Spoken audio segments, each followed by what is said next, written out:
Hey friends, Jonathan here this morning. Yesterday we talked about those wise men and their 1,000-mile journey carrying gold, frankincense, and myrrh.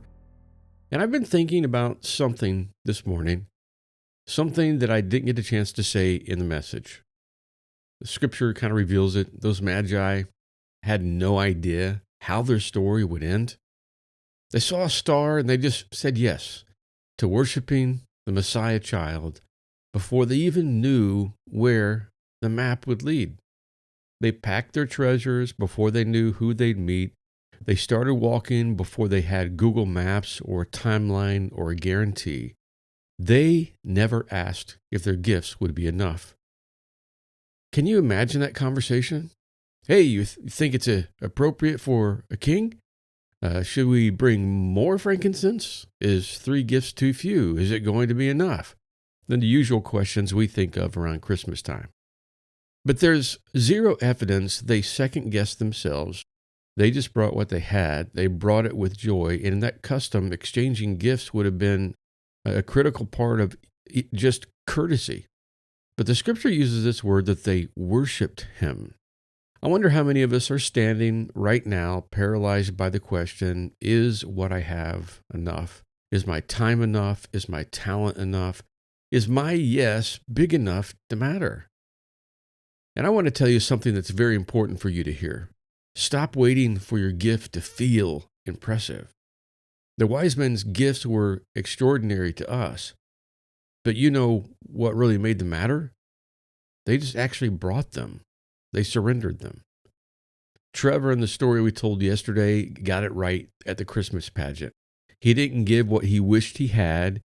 He gave his actual $20, his real treasure.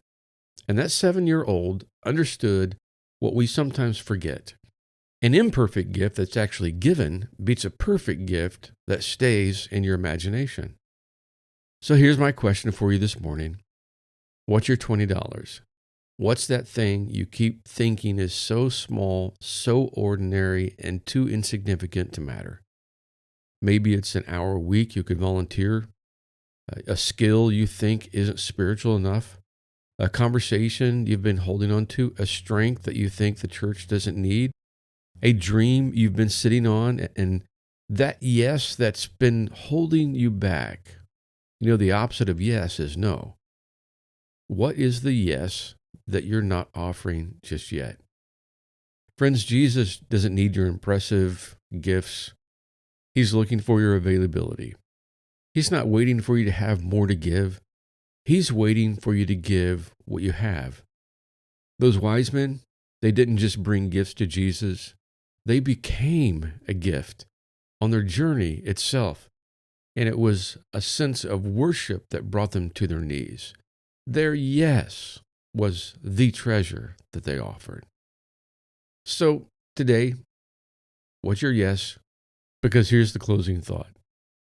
The miracle isn't in the method of your gift.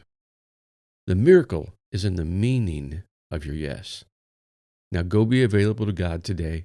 Go be obedient. Go be a gift to Christ. That's all God's asking. Catch up with you next time. God bless you.